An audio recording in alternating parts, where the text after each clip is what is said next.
Capítulo 16. Después llegó a Derbe y a Listra, y he aquí había allí cierto discípulo llamado Timoteo, hijo de una mujer judía creyente, pero de padre griego, y daban buen testimonio de él los hermanos que estaban en Listra y en Iconio. Quiso Pablo que éste fuese con él, y tomándole le circuncidó por causa de los judíos que había en aquellos lugares, porque todos sabían que su padre era griego.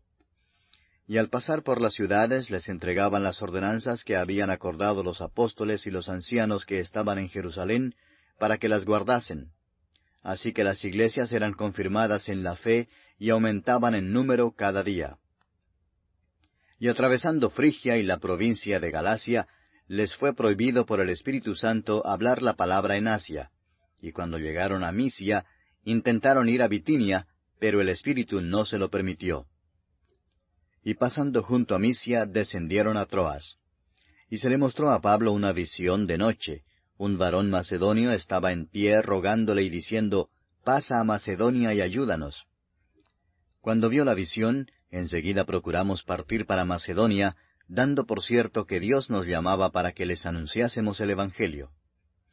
Zarpando pues de Troas, vinimos con rumbo directo a Samotracia, y el día siguiente a Neápolis, y de allí a Filipos, que es la primera ciudad de la provincia de Macedonia, y una colonia, y estuvimos en aquella ciudad algunos días. Y un día de reposo salimos fuera de la puerta, junto al río, donde solía hacerse la oración, y sentándonos hablamos a las mujeres que se habían reunido. Entonces una mujer llamada Lidia, vendedora de púrpura, de la ciudad de Tiatira, que adoraba a Dios, estaba oyendo, y el Señor abrió el corazón de ella para que estuviese atenta a lo que Pablo decía. Y cuando fue bautizada y su familia, nos rogó diciendo, «Si habéis juzgado que yo sea fiel al Señor, entrad en mi casa y posad», y nos obligó a quedarnos. Aconteció que mientras íbamos a la oración, nos salió al encuentro una muchacha que tenía espíritu de adivinación, la cual daba gran ganancia a sus amos adivinando. Esta, siguiendo a Pablo y a nosotros, daba voces diciendo, «Estos hombres son siervos del Dios Altísimo, quienes os anuncian el camino de salvación». Y esto lo hacía por muchos días, mas desagradando a Pablo, éste se volvió y dijo al espíritu, «Te mando en el nombre de Jesucristo que salgas de ella», y salió en aquella misma hora. Pero viendo sus amos que había salido la esperanza de su ganancia, prendieron a Pablo y a Silas, y los trajeron al foro ante las autoridades. Y presentándolos a los magistrados dijeron, «Estos hombres, siendo judíos, alborotan nuestra ciudad, y enseñan costumbres que no nos es lícito recibir ni hacer, pues somos romanos».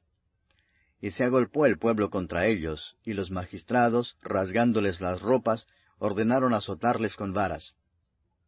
Después de haberles azotado mucho, los echaron en la cárcel, mandando al carcelero que los guardase con seguridad. El cual, recibido este mandato, los metió en el calabozo de más adentro, y les aseguró los pies en el cepo. Pero a medianoche, orando Pablo y Silas, cantaban himnos a Dios, y los presos los oían. Entonces sobrevino de repente un gran terremoto, de tal manera que los cimientos de la cárcel se sacudían, y al instante se abrieron todas las puertas, y las cadenas de todos se soltaron. Despertando el carcelero y viendo abiertas las puertas de la cárcel, sacó la espada y se iba a matar, pensando que los presos habían huido. Mas Pablo clamó a gran voz, diciendo, «No te hagas ningún mal, pues todos estamos aquí». Él entonces, pidiendo luz, se precipitó adentro, y temblando, se postró a los pies de Pablo y de Silas, y sacándolos les dijo, «Señores, ¿qué debo hacer para ser salvo?» Ellos dijeron, «Cree en el Señor Jesucristo y serás salvo, tú y tu casa». Y le hablaron la palabra del Señor a él y a todos los que estaban en su casa. Y él, tomándolos en aquella misma hora de la noche, les lavó las heridas, y enseguida se bautizó él con todos los suyos.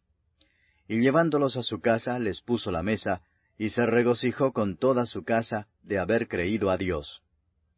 Cuando fue de día, los magistrados enviaron alguaciles a decir, «Suelta a aquellos hombres».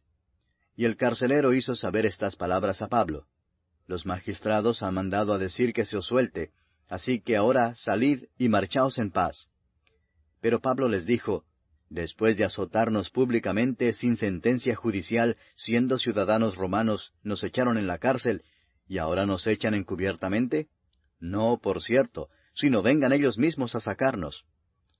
Y los alguaciles hicieron saber estas palabras a los magistrados, los cuales tuvieron miedo al oír que eran romanos. Y viniendo les rogaron, y sacándolos les pidieron que salieran de la ciudad. Entonces, saliendo de la cárcel, entraron en casa de Lidia, y habiendo visto a los hermanos, los consolaron y se fueron.